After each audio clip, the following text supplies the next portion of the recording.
প্রতিবারের মতো ইংল্যান্ডের মাটিতে আবার বসতে যাচ্ছে ওয়ার্ল্ড চ্যাম্পিয়নশিপ অফ লিজেন্ডস। গত 2 বছর ধরে আয়োজিত এই টুর্নামেন্ট ইতিমধ্যেই সাবেক তারকাদের মিলন মেলায় পরিণত হয়েছে। 2024 সালের প্রথম আসরে শিরোপা জেতে ইন্ডিয়ান চ্যাম্পিয়ন্স, আর 2025 সালে চ্যাম্পিয়ন হয় সাউথ আফ্রিকা চ্যাম্পিয়ন্স। তবে এতদিন এই আসরে অনুপস্থিত ছিল বাংলাদেশ। অবশেষে সেই অপেক্ষার অবসান ঘটতে যাচ্ছে। এবারই প্রথমবারের মতো বাংলাদেশ চ্যাম্পিয়ন্স দল নিয়ে লাল সবুজের প্রতিনিধিত্ব দেখা যাবে এই মঞ্চে, যা নিঃসন্দেহে ভক্তদের মনে জাগাবে এক অন্যরকম নস্টালজিয়া। শনিবার WCL 2026 উপলক্ষে বাংলাদেশ চ্যাম্পিয়ন্স দলের আনুষ্ঠানিক পরিচিতির জন্য প্রস্তুত ছিল মঞ্চ। সেখানে উপস্থিত ছিলেন বিসিবির নতুন বোর্ড সভাপতি তামিম ইকবাল খান। যদিও মূল মঞ্চে আলোচনার কেন্দ্রে ছিলেন দলটির স্বত্বাধিকারী শাহরিয়ার তানিম।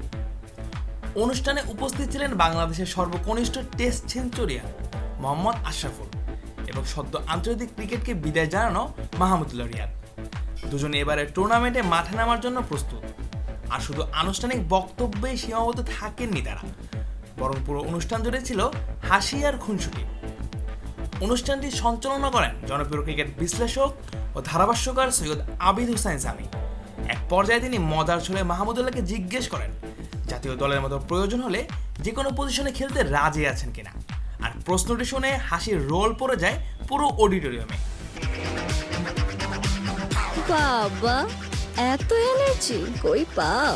এই পাওয়ার চুমুকে অ্যাকশন।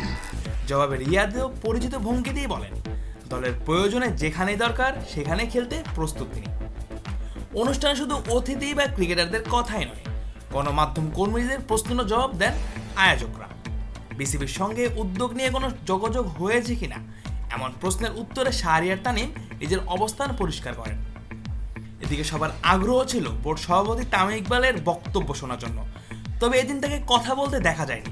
পাশাপাশি মাশরাফি বিন মুর্তজা কিংবা সাকিব আল হাসানের মতো বড় নামগুলোকে এই টুর্নামেন্টে দেখা যাবে কিনা সেই প্রশ্নও ছিল সবার মুখে। এমনকি পঞ্চ পাণ্ডবদের অংশগ্রহণ নিয়েও জানতে চেয়েছেন সাংবাদিকরা। আয়োজকদের বক্তব্যে মিলেছে কিছু ইঙ্গিত, যা বাড়িয়ে দিয়েছে কৌতূহল। দেখেন, আমাদের কাছে cricket is the main thing. আমরা এটাতে পলিটিক্স জড়াতে চাই না। আমি শিওর আপনাদের মধ্যে এই জিনিসটা নিশ্চয়ই কাজ করছে যে আমরা সাকিব আল হাসান বা মাশরাফি বিন মুর্তজাকে আমরা মাঠে দেখবো নাকি।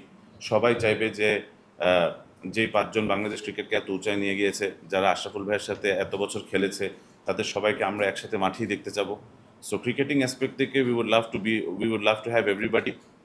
যদি মাশরাফি ভাই বা সাকিব খেলতে পারে তাহলে we would love to have them there, because but end of the day এটার একটা কমপ্লিকেশন আছে।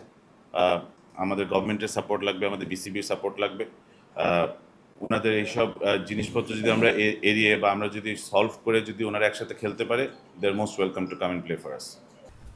সব মিলিয়ে বলাই যায় নতুন এক অভিজ্ঞতার দ্বার প্রান্তে দাঁড়িয়ে বাংলাদেশের ক্রিকেট।